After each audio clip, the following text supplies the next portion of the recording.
Next year, the race for the White House and an early legal victory for former President Donald Trump in a major battleground state. The Michigan State Supreme Court rejecting an effort to keep him off the state's primary ballot in 2024, declining to hear the case. Here's ABC's senior investigative correspondent, Aaron Katursky.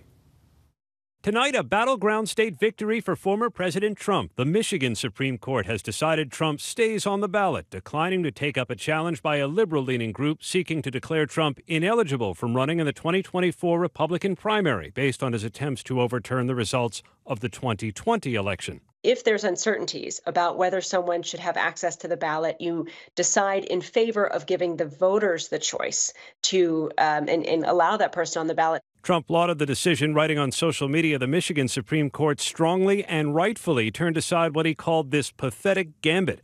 There are similar challenges to Trump's eligibility in more than a dozen other states, including Oregon and in Maine, where the decision is up to the Secretary of State. Today, Trump's lawyers said Maine Secretary of State Shenna Bellows, a Democrat, has exhibited a personal bias and asked her to recuse herself. So far, only the Colorado Supreme Court has disqualified Trump, and he's expected to appeal to the U.S. Supreme Court.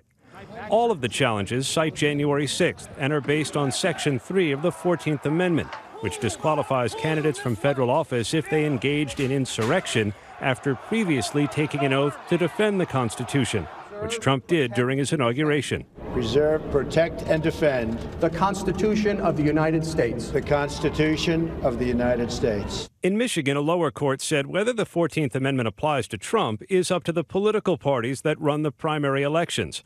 A majority of the state Supreme Court justices said we are not persuaded that the questions presented should be reviewed by this court.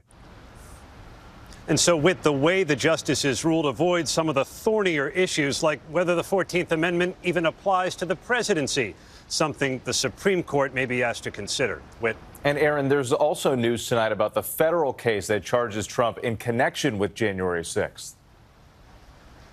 There is, with the special counsel Jack Smith said today he's convinced Trump is going to try to inject politics into the proceeding, and so he asked the judge not to let him do it. He wants Trump's defense barred from making certain arguments, like Trump is being vindictively prosecuted at President Biden's direction.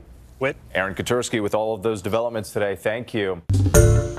Hi, everyone. George Stephanopoulos here. Thanks for checking out the ABC News YouTube channel. If you'd like to get more videos, show highlights, and watch live event coverage, click on the right over here to subscribe to our channel. And don't forget to download the ABC News app for breaking news alerts. Thanks for watching.